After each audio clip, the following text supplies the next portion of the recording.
Ever heard of crypto? Want to know more? We've got Shylo, Cliffe from Elk Finance about to teach us all about crypto, DeFi, bridging, everything you need to know. Gotta check us out.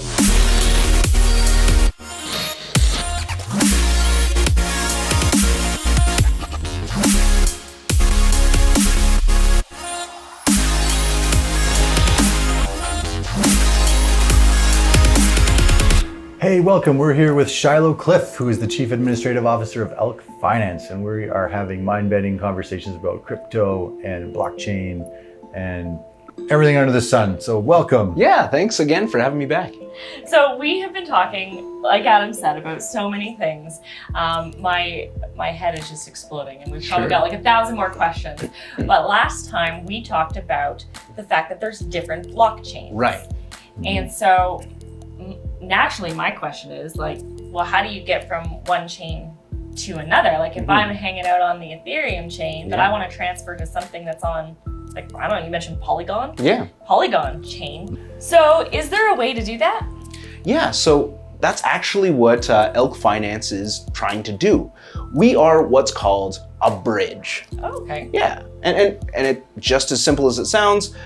You cross a bridge to get from one side to another. Simple as that. Simple as that. Right. But you're right, we needed 3 episodes of conversation before you could Exactly. It's so complicated because there's multiple blockchains, right? We went over that. Yep. We had to understand what a blockchain was. Yep. Yeah. How they work. Right. Yeah. And talking about smart contracts, all that stuff. Elk Finance has smart contracts on all of these chains, these blockchains, Ethereum, Avalanche, Polygon, endless amounts. We have 19 blockchains that we're on right now. So listing them all off the top of my head, would be, I could probably do it if you give me long enough, yeah, but that wouldn't be so entertaining. I don't think our viewers want to see that. No, they don't want to hear that, but you can check it out. Check it out. Yeah. So in order for you to make that bridge, right, from one to the other, is there anything somebody would have to know in order to execute? Like, what should people know about that? Well, you need basically a wallet. Right? Okay. That's the first thing. Remember, we talked about addresses. Yeah. Having your address, and a wallet is a means of checking what your balance is on your address, what tokens you have. It's your means of interacting with a blockchain. With the ledger. Right. Exactly. It's like looking up your ledger. Yeah. So a common example of this is MetaMask, which I'm pointing as I'm wearing these MetaMask sunglasses.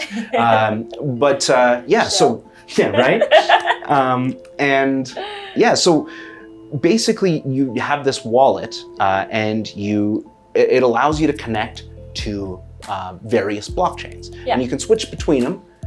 The fun part here, and fun for me because I'm hugely nerdy, is with Ethereum-based clones of Ethereum, blockchains that are similar to Ethereum. Right. You'll have the same address on each blockchain. Right. That is Ethereum-based. So with MetaMask, for example, which is the most popular, you can switch between all of these blockchains and see what you have on each of them. Right. Okay. Right. So then you would head, in our example, to app.elk.finance. Okay. Now, this is DeFi. This is interacting with DeFi, and that's what it looks like. So, if you want to go see what it looks like, set up a MetaMask, follow the instructions, and set one up just to go see what that looks like. But basically, you'll go to a website, in this case, Elk's website, and you'll see options to swap things or send them cross-chain, as in across blockchains. Right. Right. So it looks all friendly and it's pretty easy to use. But this is what you would do. You would connect your wallet to the website. Picture it as like actually your wallet in your pocket. Okay. You take your wallet out when you go to another store, and you put it back. Yeah. You go to a different store. In this sense, the stores are different websites. Okay. And your wallet is yours, and you can choose to connect it or not. And that's why if something's not legit and it's kind of scary looking, don't connect your wallet. Yeah, don't take your wallet out in the red light district. Exactly, and, don't do it. Yeah, exactly. It's bad. Right? Yeah. So, I understand that. I wish somebody had explained that to me For sure. earlier. I know, it's tricky. Scams, tons of scams out there. Yeah. But yeah, so basically what you would do is you would exchange your tokens for the Elk token. Okay. Right? So now you have Elk. Yeah. And the cool thing here is you'd go to our ElkNet page and you can basically shoot that Elk over to any of the 19 blockchains that we're on. And they'll... Yeah, and it sends, and basically ElkNet does all that for you. And now that money, that token you've had, that currency, the value of it is now somewhere else. It's on a different blockchain. Right. And you could keep that Elk, or you could trade it for something else on a different blockchain. And you could have that. And then you can freely interact with all of the apps, which are called decentralized applications, on any given network. Right. And they all have their own websites, which are, just nice looking versions of smart contracts on the blockchain that allow you to understand what you're doing, and so you can move around and try out all these different other options. So that's what Elk does, is it bridges between all of these blockchains. So can you then track, I know you got blockchain, and you're jumping in between them. Then via Elk, can you track like those movements? That's the cool part. So with the thing that sends cross-chain is called ElkNet, that handles, right now, it's actually centralized, as in we run it. Yeah. But what's going to happen is we are decentralizing it and putting it in the hands of a bunch of node operators, a bunch of private computers that will authenticate all the transactions just like a blockchain. And that is going to be, publicly available information as well. So you don't have to trust us. We do. You do. But You don't have to. We don't have to. You don't have to, because then it'll be run by everyone. And we've been running since June 2021. This ElkNet has been moving transactions through chains. We've never lost a single, Elk token. Excellent. And so this is part of what we're building. Okay. Right. And the cool part about Elk is basically we are allowing anybody, any project, any developer to actually create a bridge for their token using ElkNet. Okay. Yeah. So it's inviting people to the table. Exactly, and allowing DeFi to come together. Because I've mentioned earlier in some other episodes how many blockchains there are, how many trains there are, how many different areas of crypto there are, and it's super confusing. And we want to come together and connect it all and be one of those options that connect it. Transfer station. Exactly, a transfer station to move your stuff from train to train. Right. And we're secure, we're fast, as quick as 7 seconds you can get from one blockchain to another.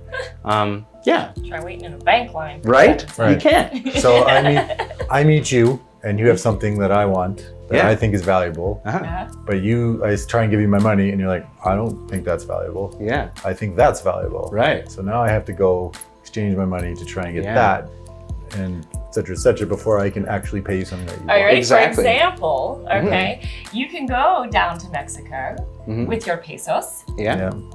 and pay pesos. And you can go down to Mexico probably with your US dollars, Sure. right? But they probably wouldn't take your Canadian dollars. Right. Exactly. It doesn't mean anything. So you'd have to transfer Canadian to US to then same thing. Yeah, exactly. Right? We gotta talk in what's valuable to us. And that's what Elk allows us to do. Exactly. And you can do it in DeFi, like in a decentralized way eventually here. Yeah. So that you don't actually have to trust anybody. You don't have to give it to a bank and do that exchange and give the rate that they want. You get the rate that is. So based on the coding that is there. Based on the current pricing of the assets on that blockchain. Now, the other way you can do this without bridges is you have to send it to a centralized exchange, like Ah. Binance or They'll switch it. Coinbase. Right. I send my AVAX, let's say, on the AVAX network to Binance. To centralized. Yeah, and I want to buy some Ethereum, right? And I want it on the Ethereum chain. So I send it there. And then I ask for Ethereum. And I trade for Ethereum, Yeah. pay a small trading fee, and then I withdraw it back to my wallet in DeFi.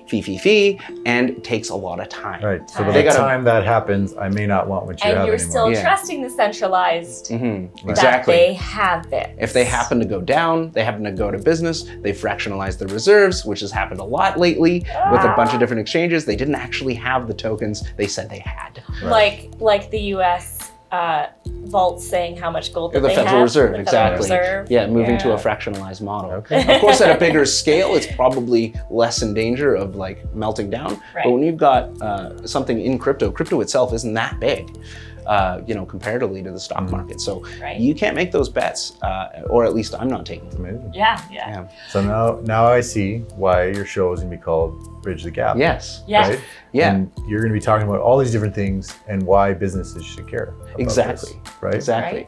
And I Right. think what businesses and people need to know is how to be safe in crypto. I want to educate as many people as possible about decentralized finance, DeFi, and being aware of all the scams out there, and help them understand how it works. Because once we understand how it works, it becomes a safer ecosystem if everyone knows the rules. Educated. You're not giving your money to scammers; they're trying the scams less, Right. and it's abundant. So that's one of my main goals here is how to teach people how to use it, and along the way, talk a little bit about Elk. Which So, is great because yeah. it's solving a huge problem. Exactly. Right now. So I Yeah. love that. So your show is going to launch probably in the next month, right? I think we have Yep. end of August. We'll see your first show come out here. Perfect. And really cool, Shylo is actually going to be doing some interviews and panel discussions with experts here locally. And then hopefully we're going to expand to internationally. We'll get some more experts coming Yeah. in. We're all going to talk about this related to how it's important to business and why you guys want to find out. But stay tuned because we're also going to do some rapid fire because there's a lot of terminology here. And we're like speaking another language. It is. Right? Yeah. And it takes time to ramp up. What does that mean? What does that mean? And we so easily start to drop these terms. Oh yeah. So we're going to do some rapid fire with Shylo, and you'll be able to catch it on YYC. You'll be able to catch it on all of the Instagram, TikToks, all of the handles. We're going to do some rapid fire, and we're going to engage with the audience. So feel free to jump on and remix and duet and stitch, and we want to hear from the audience and get engaged. So stay tuned, and if people want to get a hold of you, they are going to Elk.finance, Twitter, Elk_finance, or they can hit me up in my email, snake@elklabs.com. And, I'm going to throw in our TikTok. Follow us at elk.finance. Okay. I There love it is. TikTok. Yeah. All right, guys, we're going to see you next time.